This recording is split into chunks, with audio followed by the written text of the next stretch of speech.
स्वागत है बच्चों आप सभी का हमारे YouTube चैनल महादेव ट्यूटोरियल में। बच्चों आज हम लोग बात करेंगे प्लेन मिरर का। तो प्लेन मिरर में पहला क्वेश्चन है मेरा, what happens when ray of light falls normally on a mirror. Mirror surface पे नॉर्मली अगर लाइट इंसिडेंट होता है तो क्या होगा।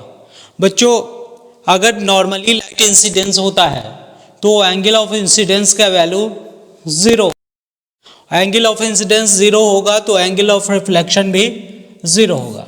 जैसा कि लॉ ऑफ रिफ्लेक्शन आप जानते हैं, angle of incidence angle of reflection के बराबर होता है, since angle I equal to angle R, इसलिए 0 डिग्री पे लाइट इंसिडेंट होगा और 0 डिग्री पे लाइट रिफ्लेक्ट हो जाएगा।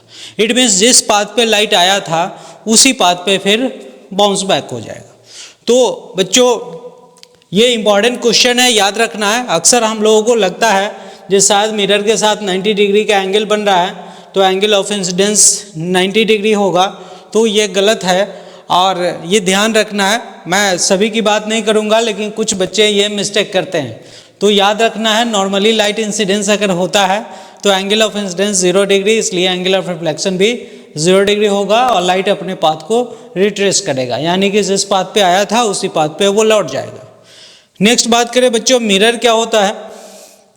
तो बच्चों मिरर एक हाईली स्मूथ पॉलिश्ड सरफेस होता है जिसके द्वारा रिफ्लेक्शन पॉसिबल हो पाता है, ठीक है।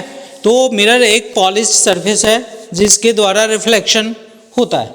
अगर मिरर की बात करें, मिरर बनाते कैसे हैं बच्चों, तो इसके लिए एक ट्रांसपेरेंट शीट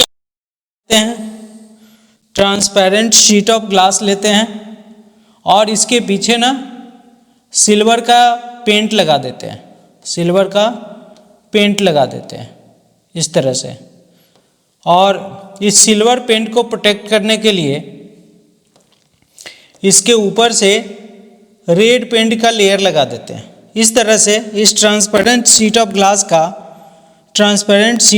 का एक सरफेस ऑपेक हो जाता है और एक सरफेस ट्रांसपेरेंट, एक सरफेस ऑपेक हो जाता है और दूसरा सरफेस रिफ्लेक्टिंग हो जाता है। बच्चों इस तरह से मिरर का फॉर्मेशन होता है जिसमें एक लेयर सिल्वर का होगा और फिर दूसरा लेयर रेड पेंट का होगा। उस सिल्वर लेयर को प्रोटेक्ट करने के लिए रेड पेंट का लेयर लगाया जाता है। और बच्चों ये रिफ्लेक्टिंग सरफेस हो जाएगा आपका और ये वाला नॉन रिफ्लेक्टिंग सरफेस हो गया। ये हो गया आपका रिफ्लेक्टिंग सरफेस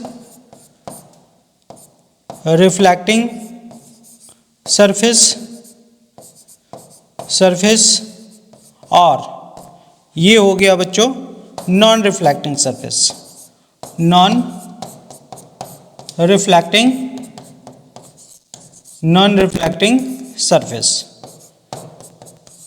नेक्स्ट बात करें बच्चों हम लोग image formation by a plane mirror. बच्चों प्लेन मिरर के द्वारा अगर इमेज का फॉर्मेशन करें तो बेसिकली किसी भी इमेज को ड्रॉ करने के लिए 2 रे लेना होता है, एक परपेंडिकुलर टू द मिरर और दूसरा कुछ एंगल पे हम लोग लेते हैं। देखते हैं कैसे बनता है। पहले हम लोग बात करते हैं 2 तरह का इमेज, 2 तरह का ऑब्जेक्ट का इमेज बनाएंगे, एक पॉइंट ऑब्जेक्ट के लिए, दूसरा लीनियर ऑब्जेक्ट के लिए। सबसे पहले बात करते हैं बच्चों हम लोग पॉइंट ऑब्जेक्ट। मान लिया जाए वो एक पॉइंट ऑब्जेक्ट है और इसके लिए मुझे इमेज ड्रॉ करना है। तो बच्चों क्या करेंगे हम लोग, यहाँ से एक नॉर्मल रे लेंगे हम लोग जो मिरर तक जाएगा। और आपको पता है लाइट अगर नॉर्मली इंसिडेंट होता है तो वो अपने पाथ पे फिर से वो लौट जाता है। तो लाइट ऐसे नॉर्मली आया और ठीक अपने ही पाथ पे फिर बाउंस बैक हो जाता है। बच्चों दूसरा रे क्या लेंगे, दूसरा रे कुछ एंगल पर लेंगे हम लोग। Second ray will be at some angle और इसके लिए एक एंगल पे हम लोग लेंगे और यहाँ से लाइट लॉ ऑफ रिफ्लेक्शन को फॉलो करता हुआ बाउंस बैक हो जाएगा, यहाँ से बाउंस बैक हो जाएगा।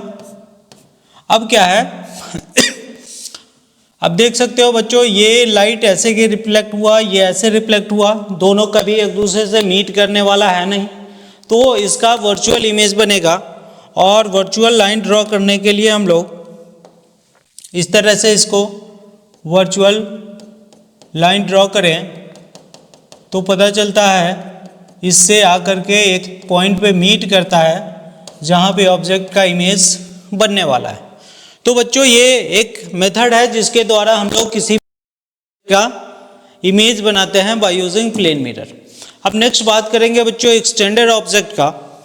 तो यहाँ पे आप देख पा रहे हैं एक एक्सटेंडेड ऑब्जेक्ट है और इस एक्सटेंडेड ऑब्जेक्ट के प्रत्येक पॉइंट का इमेज बनेगा इन द सेम वे जैसा मैंने बनाया एक पॉइंट ऑब्जेक्ट का।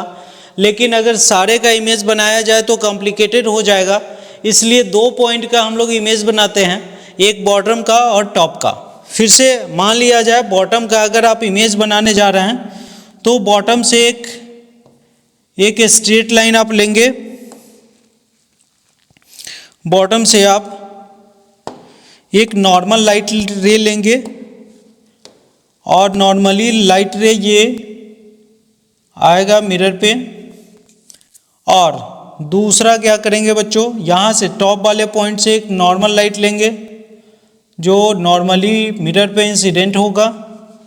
और चूंकि नॉर्मल इंसिडेंस है इसलिए जिस पाथ पे लाइट आता है उसी पाथ पे लाइट बाउंस बैक हो जाता है, रिटर्न हो जाता है।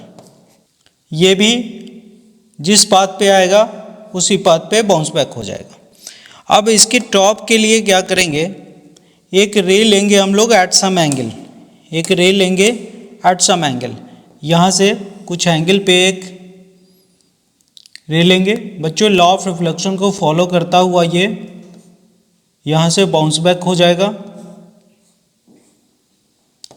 ये बाउंस बैक हो जाएगा। ठीक यहाँ से भी एक रे हम लोग लेंगे जो एट सम एंगल होगा, कुछ एंगल पे, और लॉ ऑफ रिफ्लेक्शन को फॉलो करता हुआ यहाँ से ठीक ये इस तरह से बाउंस बैक हो जाएगा।